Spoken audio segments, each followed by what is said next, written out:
Hi everyone, welcome back sa aking channel, GTR Math Tutorial, and Facebook, RG Enseñado. So for today's video ay magdi-discuss tayo ng another 15 items na number series. Okay, so bawat slide, i-post nyo po, try nyo sagutan bago panoodin ang solution ko, and i-comment nyo kung ilan ang score nyo out of 15. Okay, let's start. Number 1, so we have -6, 30, -150, and 750. So kung mapapansin natin yung sign dito alternate. So alternate ang sign. So yan, napalipat. Alternate ang sign natin. So we have negative, positive, negative, and then positive. Ibig sabihin, itong susunod natin ay negative. Okay? So i-disregard na natin yung negative sign dito kasi alam na natin na negative yung susunod dito. Tapos pansinin natin yung paglaki ng number. 6, 30, 150, 750. So isa lang ang ibig sabihin yan, nagmumultiply kasi mabilis yung paglaki niya. Tapos, ang dulo natin puro 0, no? Isa lang yung 6 tapos 0 na lahat.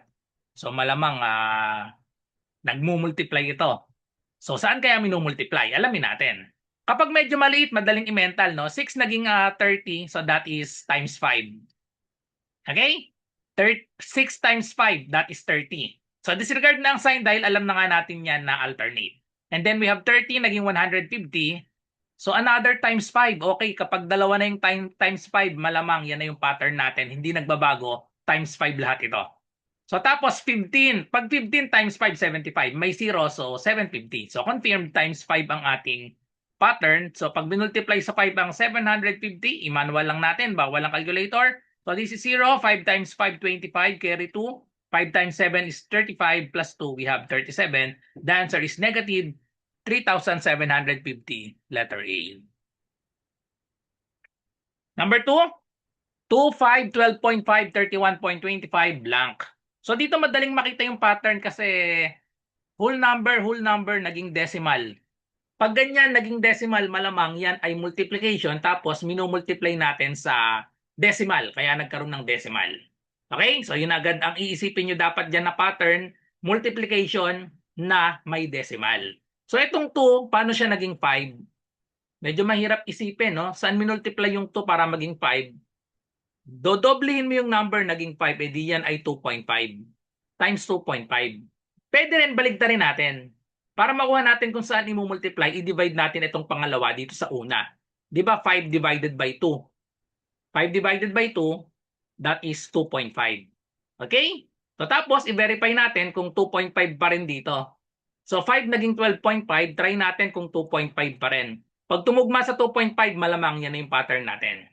Okay, so pag minultiply natin 2.5 times 5, eksakto pa rin ito. 5 times 5, 25, carry 2. 5 times 2 is 10, plus 2, we have 12. Meron tayong 1 decimal place, so therefore 1 decimal place din dito sa answer natin, 12.5. Ayun, confirmed. 2.5 nga. So ito pwede na natin hindi itry yan kasi dalawa na yung 2.5. Siguradong 2.5 na rin yan. So ang gagawin natin para hindi aksayado sa oras, wag na itong i-multiply para maging 31.25. Rekta na tayo dito times 2.5 din. Okay, kasi dalawa na yung 2.5 automatic. 2.5 na lahat yan. So 31.25, i-multiply lang natin manually. So bilisan lang natin. 5 times 5, 25. 5 times 2 is 10, plus 2, we have 12. Carry 1. 5 times 1 is 5, plus 1, we have 6. 5 times 3 is 15. Then distribute the 2. 2 times 5, that is 10. 2 times 2 is 4, plus 1, we have 5. 2 times 1 is 2. 2 times 3 is 6. Then add natin. Just bring down 5. This is 2. This is 11. Carry 1. And then we have 8. 1 plus 6 is 7. Count the number of decimal places. 1, 2, 3. So bilang tayo dito ng tatlo. 1, 2, 3. Dito natin nilalagay ang decimal point. 78.125. Letter D ang tamang sagot. Okay? Number 3. So sa number 3, 51.2.04. So ang nangyayari, lumiit naman, no? 51.2.04. Papaliit siya, tapos nagkaroon ng decimal, so malamang ito ay division. Okay? So division lang to. Ano ang dinivide sa 5 para maging 1? So kung dinivide sa 5 para maging 1, dinivide sa sarili niya. Kasi di ba 5 divided by 5, that is equal to 1. Tapos dito, 1 naging 0.2. So divided by 5 lang din ito. So dalawa ng divided by 5, sigurado yan, divided by 5 na lahat yung pattern natin yan. So pakita natin, 1 divided by 5 or 1/5, i-convert sa decimal yung 1/5, no? That is 0.2. Dagdag tayo na isang 0, tapat dito, 1 divided by 5 cannot be, so 0. 10 divided by 5 is 2. 2 times 5, that is 10, eksakto ng 0. Okay? So dito wag na nating ipakita yan dahil siguradong divided by 5 na rin yan dahil dalawa na yan. So para mabilis, ito na lang ang i-divide natin dahil dalawa na nga yung divided by 5. Sayang pa ang oras pag dinivide din natin yan, eksakto na yan. So divided 0.04 divide natin sa 5. 0.04 pag dinivide natin sa 5, anong magiging sagot? Tapat lang natin yung decimal point, so automatic 0 na yan kasi mas maliit itong 4 sa 5, 0 pa rin ito. Dagdag ng isang 0. Then 40 divided by 5, that is 8. 8 times 5, 40. Okay, pag sinubtract, 0 na siya. The answer is 0.008. Dalawang 0 dapat. Letter B. Number 4. So yan, fraction. 7/3, 3, 11/3, 13/3, 5. Ano yung next number natin? So pag ganito, isulat natin ng ganitong form para maayos. Para hindi nakakalito. 13/3, 5. So pag ganyan, mapapansin natin, tatlo yung merong denominator na 3. Yung dalawa wala. So ang gagawin natin, itong 3, tsaka itong 5, i-convert natin sa denominator na 3 para madaling nating makita yung pattern. Ano yung number na pag dinivide natin sa 3, ay 3 ang magiging sagot? Multiply lang natin ito sa 3. So 3 times 3, that is 9. Pag dinivide, 9 divided by 3, equal siya dito sa 3. Okay? So ganun din dito sa 5, dapat denominator na 3, so i-multiply lang natin ito sa 3.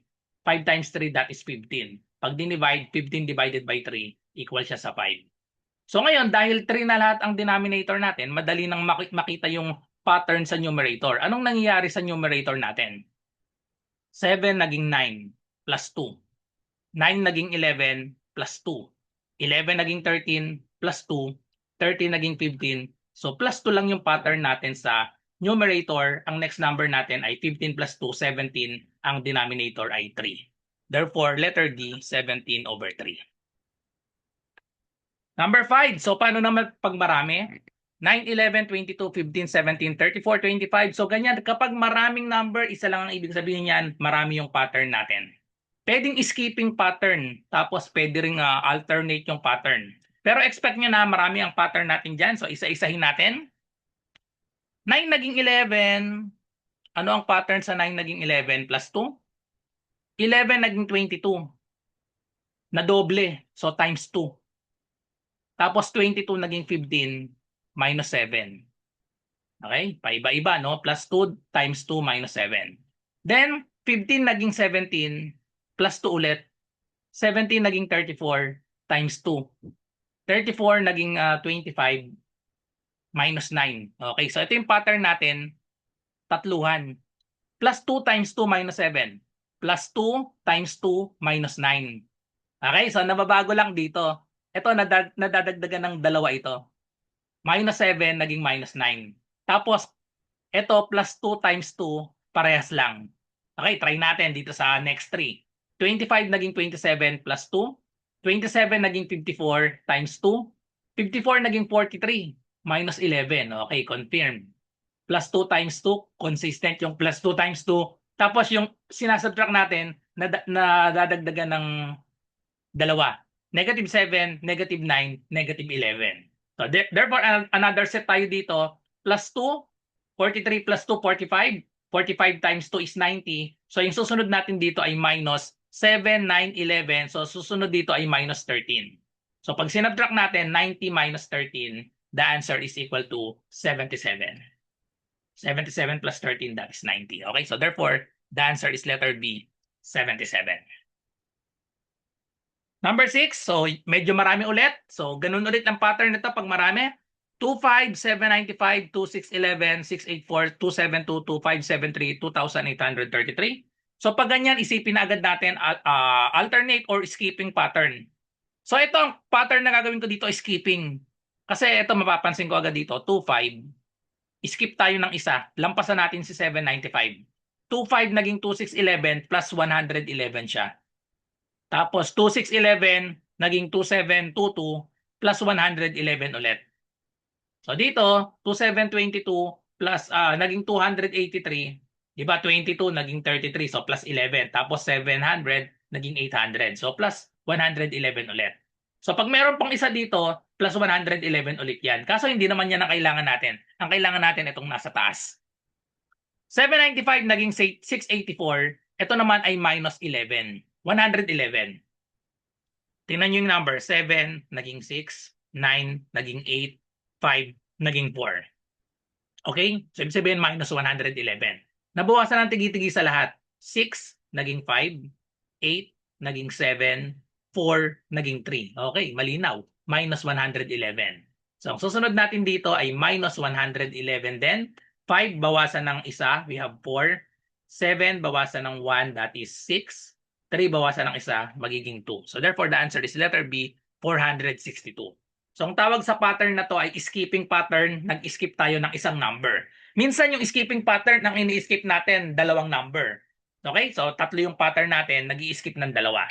Okay? So, kaya kapag nakakita kayo ng maraming numbers, ibig sabihin yan, pwedeng alternate pattern, kagaya ng number 5 kanina, or pwede naman itong ganitong pattern, skipping. Nag-i-skip ng isang number. Okay? So, number 7, 4/3, negative 2/3, negative 1/3, 1/6, 1/12, negative 1/24. Kung mapapansin natin yung sign natin na may dalawang negative, dalawang positive. So susunod dito, dalawang negative. So kung alam natin yung pattern na yon, so we have positive, negative, negative, dalawang positive. So susunod dito, dalawang negative. Okay? So tapos, alamin natin kung ano yung ginagawa dito. Alam niyo, medyo nakakalito dito sa negative 4/3 papuntang negative 2/3 papuntang negative 1/3. Pero, pwedeng dito na tayo magsimula. Malinaw kasi ito eh. Saan natin multiply itong 1/3 tapos naging 1/6? Di ba na kung mapapansin natin, madali ang pattern dito sa simula sa negative 1/3, madali yung pattern. Kung papansin nyo, yung 3 naging 6. Ibig sabihin, minultiply lang natin yung denominator. Or pwede, divided by 2 lang ito. Sa fraction, magiging siyang times negative 1/2. Times negative 1/2. Negative 1/3 times negative 1/2, that is positive 1/6. Multiply lang. 3 times 2 is 6. Yung numerator, 1 lang. Okay? So dito naman, 1/6 siya. So tapos, para maging 1/12, minultiply naman natin sa 1/2 lang. Ayun, alternate yung multiply siguro. Yung una, negative 1/2. Yung pangalawa, positive 1/2. Kasi positive parehas. Tapos dito sa susunod, multiply lang din natin ito. Negative 1/2 naman ulit. O yun, alternate. Negative 1/2. So, susunod natin dito ay multiply naman natin ito sa positive 1/2. Kaya negative pa rin yung magiging sign natin. Yung 1, kopyahin lang. And then 24 times 2, we have 48. So magiging sagot natin, negative 1/48, letter C.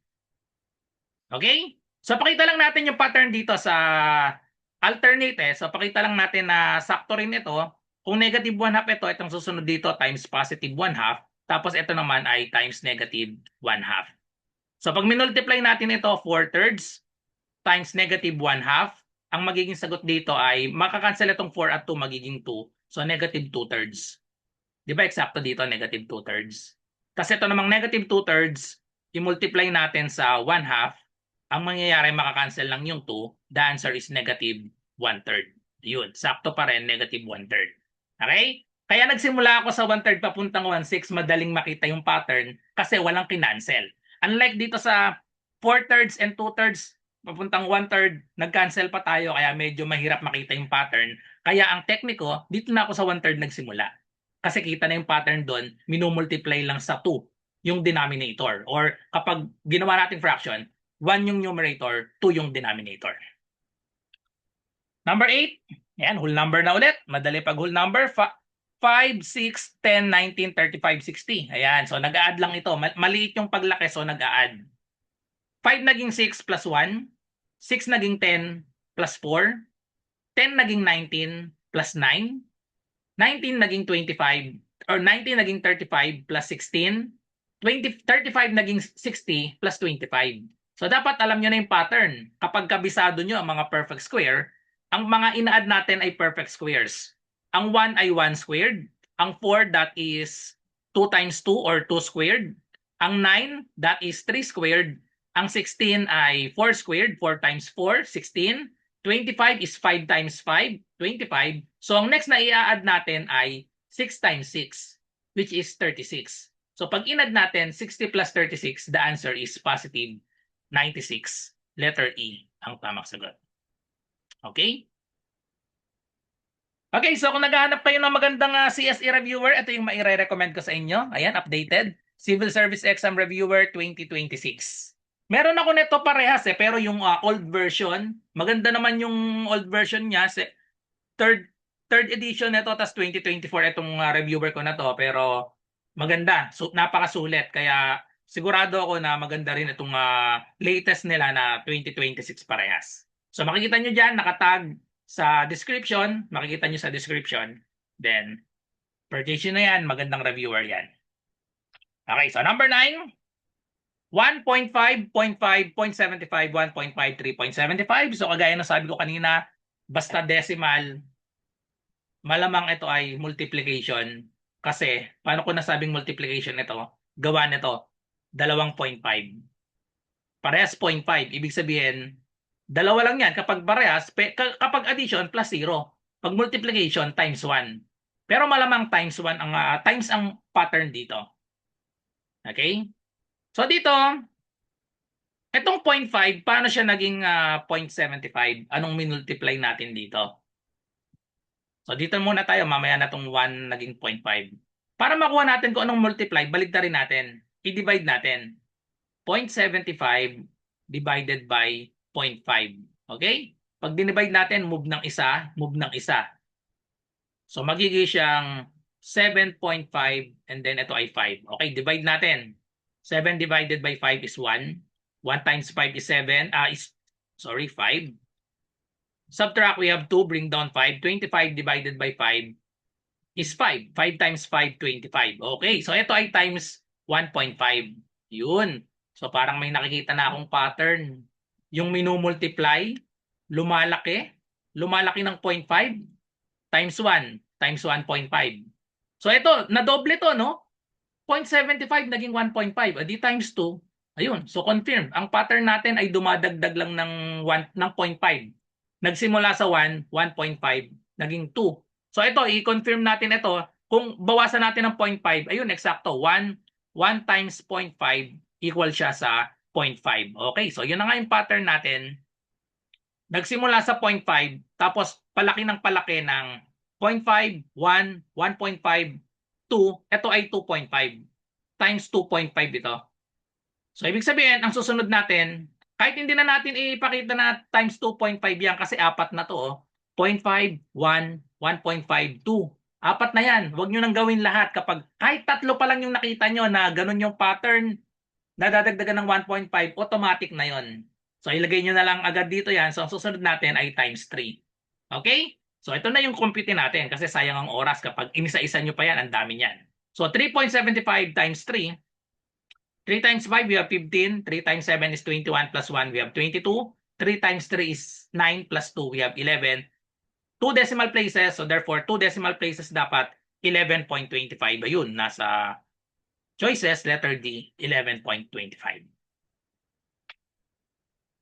Number 10. 7 over 9, 7 over 10, 9 over 13, 13 over 18, 19 over 25, 27 over 34. So para malinaw, isulat natin ng ganitong form. Makikita agad natin yung pattern dito kapag naka ganitong form. 9 over 13, 13 over 18, 19 over 25, 27 over 34. Parang tingin ko yung fraction bar dito naghahati lang eh. May magkabukod na pattern yung numerator at denominator. So tingnan natin sa denominator. 9 naging 10 plus 1. 10 naging 13 plus 3. 13 naging 18 plus 5. 18 naging 25 plus 7. 25 naging 34 plus 9. O, di ba ano to? Add numbers. Consecutive add numbers. 1, 3, 5, 7, 9. Ang susunod ay 11. Plus 11, 34 plus 11, that is equal to 45. 45 dapat ang denominator, mali na si letter A, si letter B at si letter E. Dahil dalawa pa yung natira, i-compute natin ang numerator. 7 naging 7, so plus 0. 7 naging 9 plus 2. Even numbers naman ito. 9 naging 13 plus 4. Ayun, confirm. 0, 2, 4. Okay, susunod, even numbers naman itong nasa taas natin. Consecutive even numbers. So 2, 4, ito ay 6. 13 plus 6 is 19. 19 plus 8, that is 27. So therefore, ang next natin ay plus 10. 27 plus 10 is equal to 37. Ayun, letter C, 37 over 45. Number 11, negative 5 over 2, negative 4, negative 7, negative 13, negative 25. So kagaya nung ginawa natin kanina, may isang fraction, wag na nating isipin yung fraction na yan. Dito na tayo magsimula sa mga whole number. Okay, so lumalaki yung number natin, no? From negative 4, negative 7, negative 13, negative 25. So ibig sabihin niyan, nag-subtract tayo. Pag dinisregard natin yung negative sign, ibig sabihin mag-a-add lang tayo dyan. Pero dahil negative, so pag nag-add, minus din dapat. Negative 4 naging negative 7, ibig sabihin yan minus 3. Negative 7 naging negative 13, minus 6. Negative 13 naging negative 25, anong nadagdag sa 13? Minus 12. Okay, malinaw. Pwede nang hindi isama tong negative 5 over 2 eh. Anong nangyayari dito? Anong nangyayari sa ina-add natin or sinasubtract? Times 2, 3, 6, 12. Times 2. Times 2 lang yan. Nagta-times 2 tayo. So negative 12 times 2, that is negative 24. So 25 minus 24, the answer is negative 49.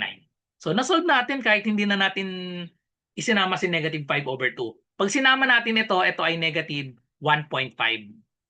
Kasi pag dinoble natin yung negative 1.5, times 2 natin yon, edi negative 3 na siya. Okay? Kasi ang 5 over 2, ang 5 over 2, negative 5 over 2, that is negative 2.5. Negative 2.5.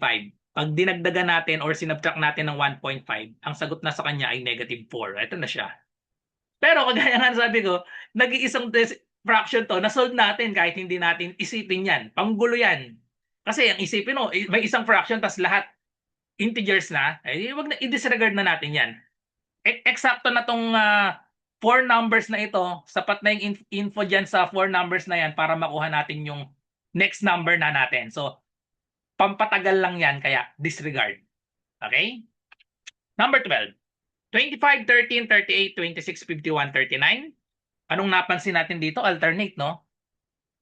Bumaba, tumaas, bumaba, tumaas ulit, bumaba. So, pwede siguro skipping pattern. Kasi alternate, no? Try natin kung pwede skipping pattern. Skip na tayo dito. Skip na natin. Ayan. Pag nag-skip tayo, 25 naging 38 plus 13. 25 plus 13, 38. Ayun, plus 13 nga. 38 plus 13, 51. So, ibig sabihin, dalawa na yung plus 13. Plus 13 ulit ito. 51 plus 13, the answer is 64. Ayun. Letter B, 64. Pwede na natin hindi kuhanin itong pattern sa ilalim. Hindi naman natin kailangan yun eh. Kapag yung ilalim ang kinuha natin, ang kakalabasan niyan, yung next na number pa dito. Ayun, nasa choices. Pag nagkamali kayo ng pag-solve ng pag-skip. 13 naging 26 plus 13 din yan.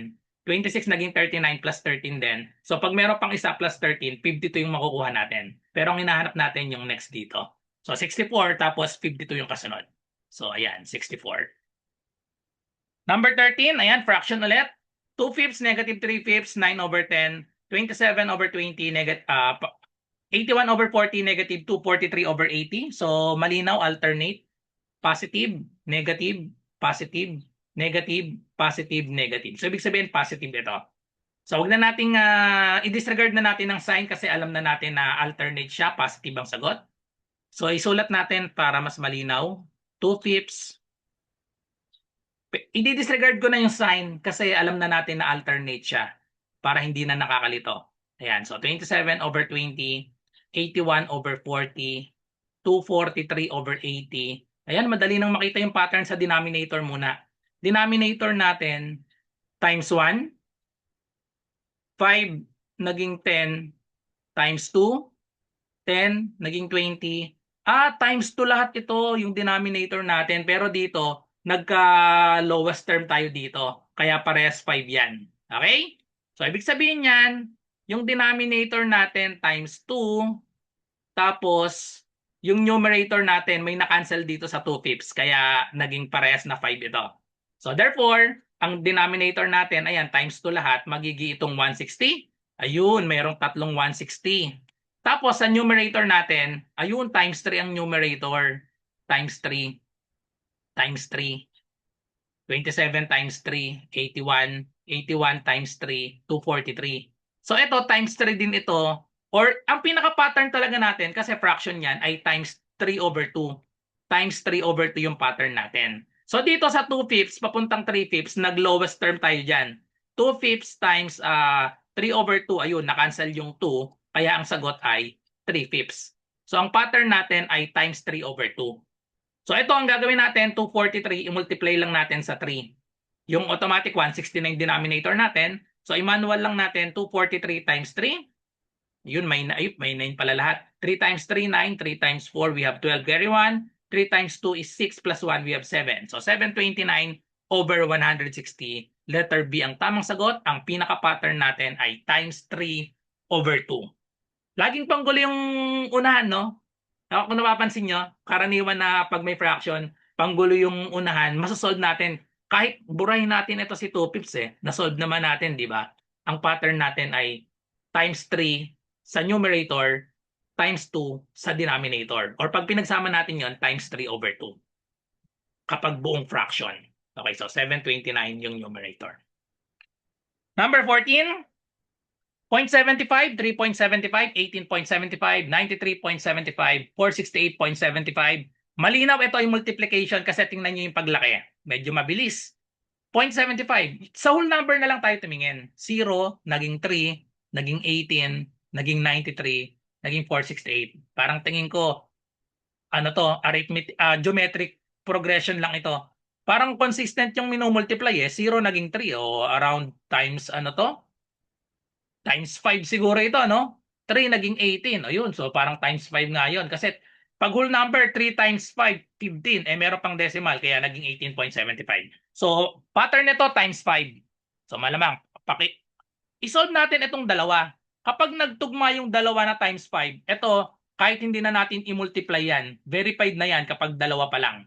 So, 0.75 times 5, pakita natin. 0.75 times 5, so this is 25. This is 35 plus 2, 37. 2 decimal places, 3.75. Okay, sakto. Pangalawa, pang-confirm ito pag yung pangalawa. 3.75 times 5 pa rin. 5 times 5, 25. 5 times 7, 35. Plus 2, we have 37. 5 times 3 is 15. Plus 3, we have 18.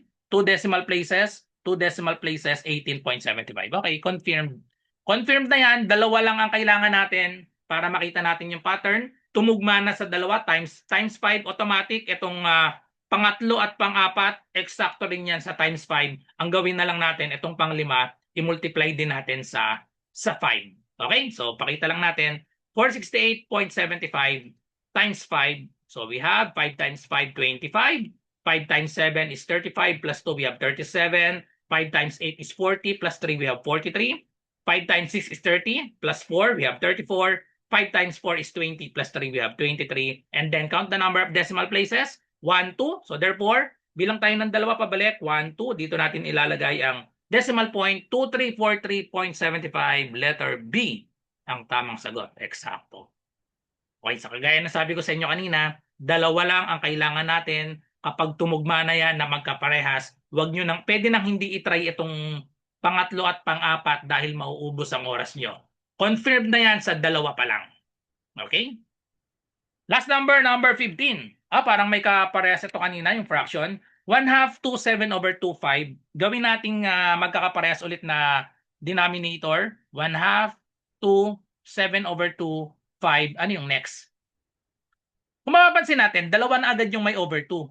So pag ganyan, dalawa yung magkaparehas, i-convert natin itong whole number natin na 2 at 5 sa denominator na 2.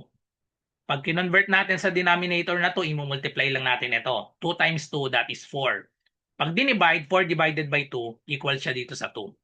Etong 5, para magawa nating divided by 2, edi times 2 lang to, magiging 10. Pag dinivide, 10 divided by 2 equals sa 5. Okay? So yan, kinonvert lang natin yung whole number natin sa fraction. Tapos dahil 2 na lahat ang denominator, numerator na tayo mag-focus. 1 naging 4 plus 3. 4 naging 7 plus 3. 7 naging 10 plus 3 ulit. So therefore, malinaw na arithmetic series lang ito, arithmetic sequence. Ang ina-add sa numerator ay 3. So therefore, we have 13. Lahat ng denominator ay 2. 13 over 2. Walang lowest term, so 13 over 2 na yung final answer natin. Letter C. Okay, so that's it.